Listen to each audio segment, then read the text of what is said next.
Hey everybody, Scott Walters, welcome to the video. If you're new, I want to welcome you here. If you're returning, I want to thank you for your continued support.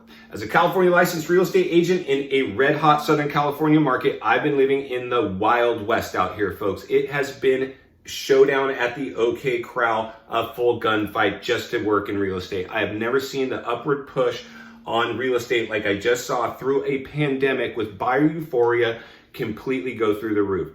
It has been drink the real estate punch at its highest levels and follow the herd mentality.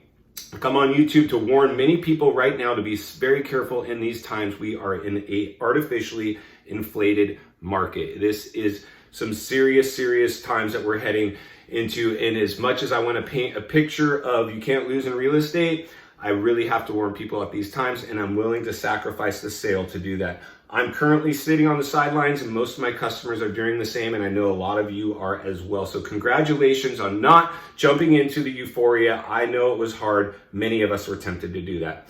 So before we get into this red hot topic, I'm going to politely ask you to give the video a like, subscribe to the channel, leave a comment below, and turn the bell icon on and watch the video to the end for what will hopefully be my final thought.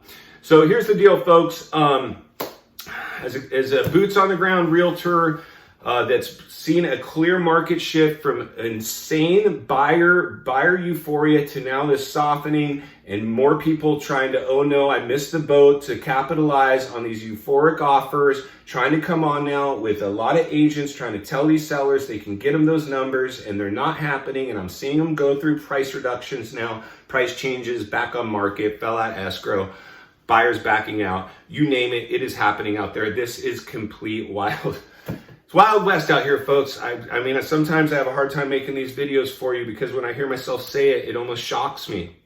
It's really quite shocking.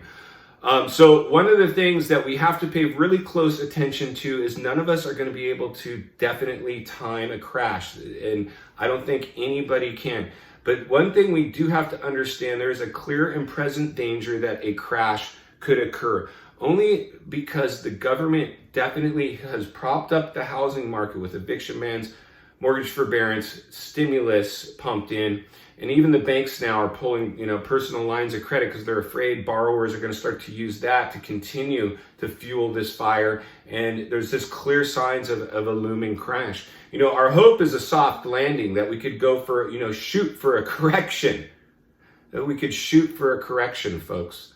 But the reality is we're probably headed for a recession. And I'm a little nervous at times that we're going to hit a depression. It's just, there's so much stuff going on in the world right now. And it's been so, crazy and volatile that something has to give. It just feels, I don't want to say sinister, but it just has this feel like something doesn't pass the smell test. So at minimum, I would hope for a soft landing, but the reality is there's probably a higher likelihood that we're going to see a recession, and we're just hoping and praying that we don't end up in a full-blown depression, but it absolutely could happen. So I know that a lot of the headlines that are posted right now are going to be the crash, and because we're all interested in it, and it's a topic we can't avoid. It's like avoiding the elephant in the room. We really need to have a serious conversation about the possibilities of a crash, folks. Now listen, having lived through the last big real estate crash and recession, a great recession, I know what it's like to have a depreciated asset and trying to live, life and hanging on by your fingernails. And, it's not fun. It's just not fun. And that's why I'm here warning people. And I'm in a great position that I can do that. I can do that for you folks. I don't need the money so bad that I'm going to go out and just try to boost my stats with sales numbers and, and get into the competitive world of real estate. I can be here. Listen, I have a saying, buyers buy every step of the way. If you're really serious in buying, you don't need me calling you, trying to convince you to buy. You'll call me. And I'm really fortunate to be in that situation. So, one of the things that we really have to look at, folks, again, if a crash occurs, it's not going to be gradual. We're not going to be able to time it perfectly. It's going to come like a thief in the night. And once it comes, it'll have been too late. It'll have already hit. And most of us will get caught, having to deal with that. So, my advice right now is to really just expect the unexpected and do your best to insulate yourself. with cash. Cash is still king. I know that we are now in this euphoric investing climate with all this stimulus money people got. They started dumping it into the markets, and now that we can do this from our smartphones, it's created this euphoria in all the economic and investment in markets. And most of us don't belong in there. I'm a big fan of doing an ETF, a group stock. I don't have to worry about it. The only stocks I have that are doing well right now are ETFs. All my other individual stocks are nothing to get excited about. And like I said, I just don't have time to read charts and tea leaves all day. And even if I did, I don't want to do it because, listen, folks, I'm happy to have my mask off. I'm trying to get out and get outside and enjoy my life. I'm pretty sure you are too. We're busy. I appreciate you guys checking in. I'm hoping you do that because you understand there's more than just real estate in this channel. There's a message, right? There's a message. I'm trying to create wealthy people. I know for me to remain wealthy, I have to make you wealthy first. I believe knowledge is a great way to do that. And so that's why I've made this commitment to come on YouTube and just turn the camera on and go, and don't give you watered down bubblegum real estate that has this, manufactured feel to it, where I'm trying to plug all my other social media sites and anywhere else I can point you. I'm not doing that. I'm just giving you some straight talk because we're in this together. Listen, as Americans, we got to keep the American dream alive. Wall Street's going to move in, and they already are, to try to position themselves to scoop up these properties. You don't need me to tell you that. You've probably heard that. So my commitment is to the American public to get in between Wall Street and try to scoop up as many properties as I can and save as many Americans as I can to keep the American dream alive. Listen, folks, that's what we were built on. The real estate market has changed very significantly since our parents were in the markets. It's not where you buy your house and retire in it so much anymore. The new home buyers are priced out. They can't even afford to buy homes anymore. That's why I'm getting, people deactivating they can't afford it. And I don't blame them. And they're smart.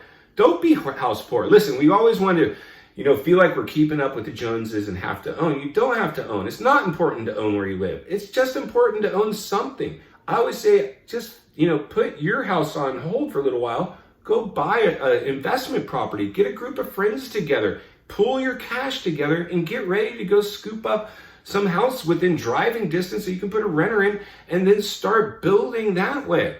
That's the path to wealth, folks. 95% of all millionaires did what? They made their money in real estate. It wasn't by owning their primary home. It's by owning your home, my home, and everybody else's home. Now listen, there's no reason to be greedy right now. It's just the time to not be all in on the real estate market and become house poor. It's no fun, folks. Like I said, take it from me. You don't want to do it. Now, a lot of us are going to get stuck in this. A lot of us are going to possibly end up with a heavy payment and a house burden and a downed economy, and it's going to be tricky. It's just no sugarcoating it. It could be tricky for us, the people that are going to deal with that. Now, like I said before, you can weather that storm, hold your real estate. Real estate, you don't get hurt in real estate when you buy it at the wrong time. You get hurt in real estate when you sell at the wrong time. So if you hold your real estate, eventually it's going to come back. And again, as long as you have savings and a job and good income and you can swing the payment, then you're going to be fine. It's for the people that maybe in a down economy, their income level suffers, and then that house becomes too big of a burden for them to weather that storm. They have no choice but to let it go. Listen, there's some clear birth pains of what's coming right now. And, there's a lot of this perfect storm swirling around. We have to pay attention to it. I believe we're starting to see a softening, and that's always before a correction. And before a correction will come a recession, and before a depression will come a recession, and so on and so forth. So if this plays out into a full-blown crash, like I've said in previous videos, we're at least, in my opinion, a year out. But it wouldn't surprise me if it could flip-flop like that and we could go from some kind of just insane market shift, because that's the type of market we just experienced with the buyer euphoria. So if we could experience the buyer euphoria that we just experienced, who's to say we couldn't all of a sudden experience the seller euphoria in the exact same way? Folks, be a realist. Don't follow the herd. Don't drink the real estate punch. You have to remain level-headed in this time. Hope for the best, but expect the worst. Usually the truth is somewhere in the middle. It's my job to at least get you thinking and get this chat board fired up like a Christmas tree, because there's a lot of people that want to help people in there as well. And I really want to urge you to get in there and participate. So that's it for me. I really appreciate your time. Go make it count today, and we will see you soon.